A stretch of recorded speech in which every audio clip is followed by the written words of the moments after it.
Hey, beautiful people, it's Marissa Monique. So, this has been on my mind a lot lately. It's always on my mind as I coach more singles. Book me at mymentor.life if you'd like to have a discussion about your single season. Just go ahead and shout that out real quick. But I think as I get deeper and deeper into my coaching journey and also just my personal self development journey, I start to notice that literally the foundation of everything that we do um, is linked to if we've done the work of healing and all of the little things that are associated with that, all of the personal development and self development and self love and confidence building that comes on the heels of that.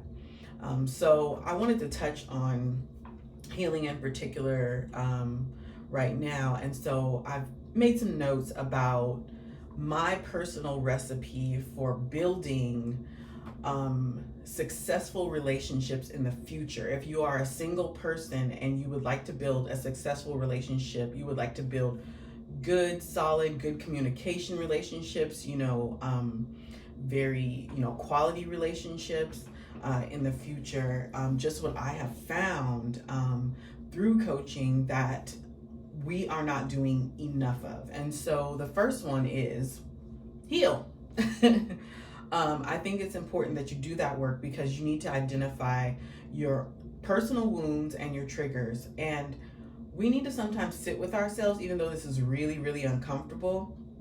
We need to sit with ourselves and think about, reflect on how things were when we were younger and maybe how that shaped us as we got older, and if those messages were healthy, unhealthy, confirming, not confirming, negative, positive, challenging, debilitating, very traumatizing, whatever it may be. We need to sit with ourselves and think about the messages. We got messages about money.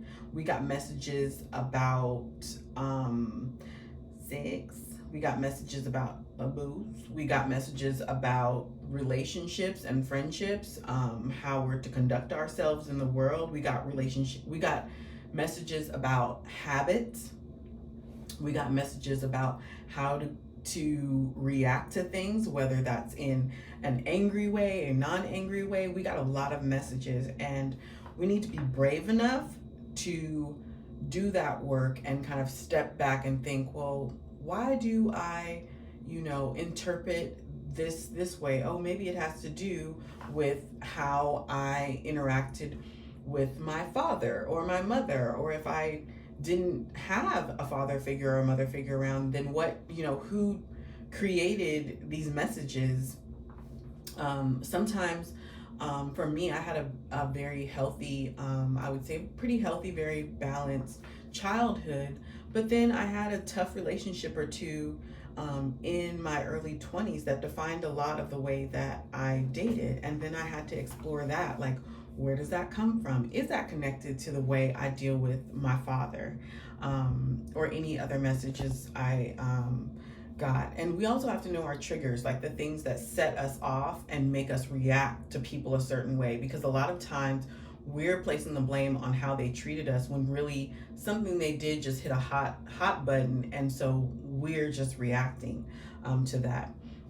The reason we need to heal those things is because we will continue to interpret the things that happen to us and the way that people respond to us, or the way that people come at us, if you will, based on that broken piece or those pieces there, our triggers, and it will affect the way that we deal with money. It will affect the way that we parent. It will affect the way that we take care of our friendships. It will affect the way that we take care of our relationships.